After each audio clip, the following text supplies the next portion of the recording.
Welcome to Healthy Conversations, sharing the knowledge, experience, stories, and the wisdom of herbalists and other natural healers, with your host, Stephen Horn. Today's guest, Patricia Kaminski. Hi, and welcome to Healthy Conversations. I have with me a longtime friend, Patricia Kaminski from Flower Essence Services, and I really appreciate your company, Flower Essence Services, because it has just helped me so much in my own work with helping people. So thank you for joining me today, Patricia. Well, thank you, Stephen. And I have also been a longtime admirer of yours. I feel like you're a real pioneer in this whole work of herbalism, really championing it, but also making it much clearer and more accessible. So I'm honored to be here. Well, thank you. Yeah. Well, let's talk about how did you get involved with Flower Essences in the first place? What got you interested in them?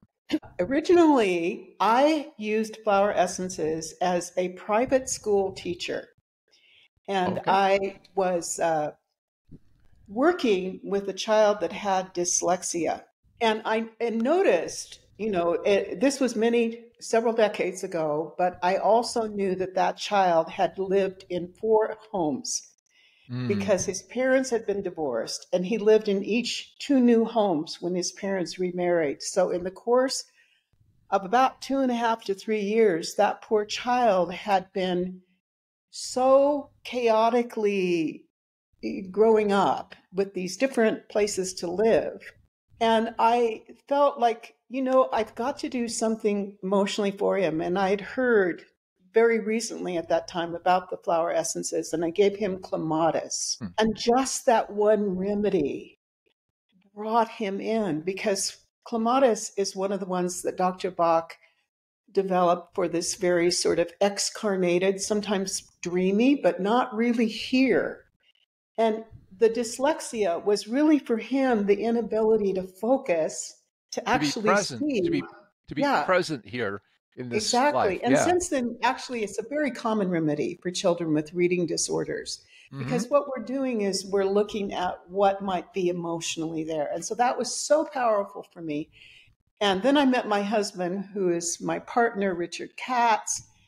And he also had been working with juvenile. He was working in a juvenile home for incarcerated children and also seeing the remedies' powerful use there.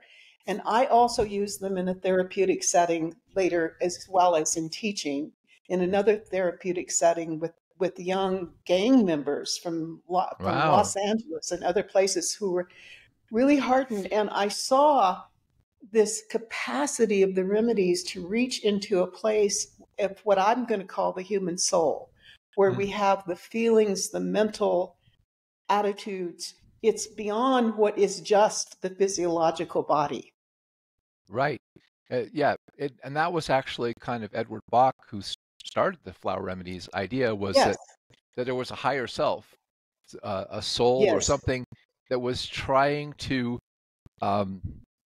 affect us in this life, and something was blocking us from accessing that higher intelligence, that higher soul.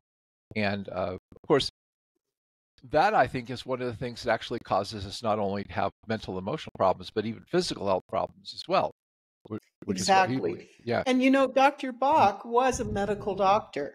Yes, he was. But even as a young child, he had this pull: do I want to be a minister or do I want to be a doctor? He had that feeling for what is the nexus, the marriage between those 2 realms. And then he had the experience of working in World War I in the trauma with soldiers, and seeing some of them got well and some didn't, even with not so serious injuries. And he began to note that. And then he developed himself as a homeopath.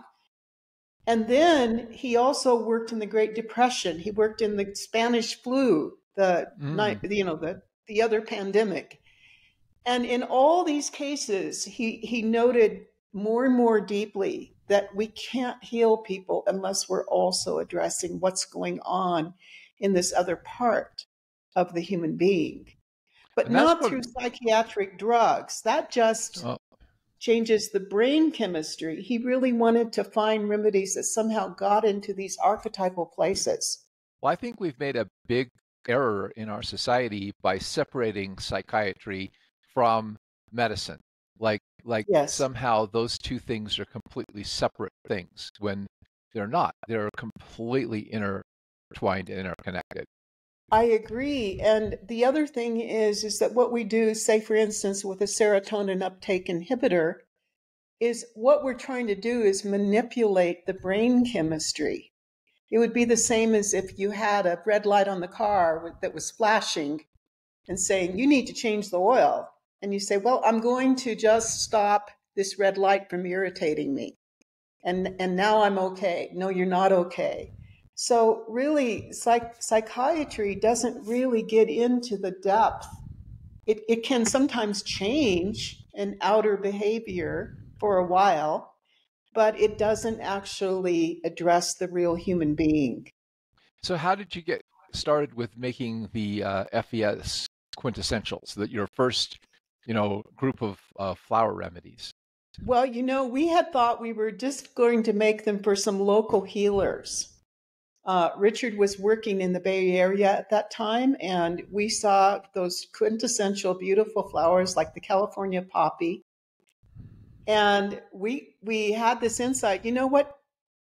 California people need California poppy. We really could see, of course, the poppy, you have this whole other kind of oriental poppy that is a heroin plant. It is how you make heroin. Now, that's not true of the California poppy, but the California poppy is a sedative. It is a nerve sedative. And you see many people who come to the West Coast, many of them are immigrants, they're all restless. They're all seeking for something.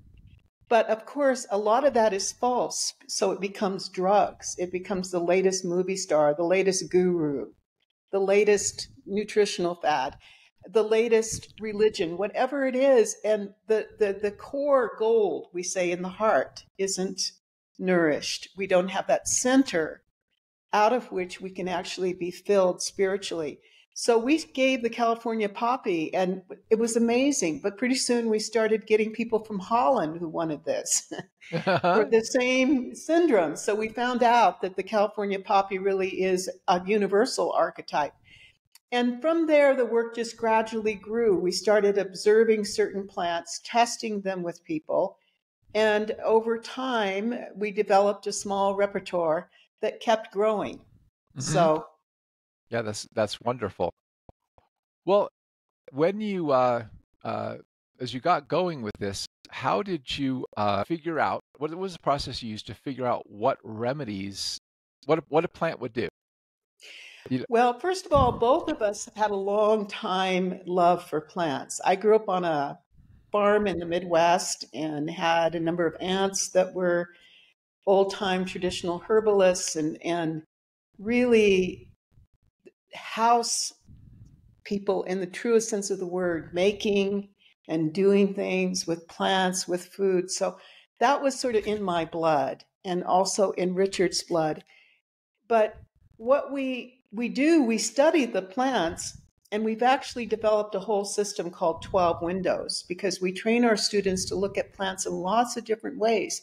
The hmm. color, the aroma, the plant family, the season. So for example, you can start to feel, even though it may seem foreign, a little violet that is low to the ground and blooms in, say, for instance, March, is very different than a grand sunflower that's yellow Hmm. and tall and is blooming in August in the blaze of the sun. And so we start to see that, and this was known by ancients, that there's a language of plants, Hmm. and it has to do with these components in nature. We can also use modern science, though, so we can study a plant that has certain herbal traits, but then we can come to another octave of understanding it. Also, many old traditions of how a plant was used in certain indigenous cultures or stories about the plant. It all weaves together in a kind of dynamic system. But then we also have clinical work where we we keep the remedies private. They're not for sale, and they're in various research categories until we feel like we have enough. Even then, we call it a research remedy. But then we take it out into the public and let more and more practitioners know about it. And so gradually, over the course of several decades, we've developed a very sort of multidimensional, many-faceted work. That's wonderful. Well, what I'd like to do is tell everybody, if you're interested in learning about the remedies they've created, you can go to their website, FES Services. The link will be in the description below, and you can learn more about the flower remedies created. And we'll have you on again to talk a little bit more about how they work and some of the other experiences with them. So thank you for joining me today, Patricia. Thank you, Stephen. If you enjoyed this message, hit the like button and share it with other people who may benefit from it. Subscribe to the Heart's Key channel and hit the notification bell to be notified when I post my latest videos.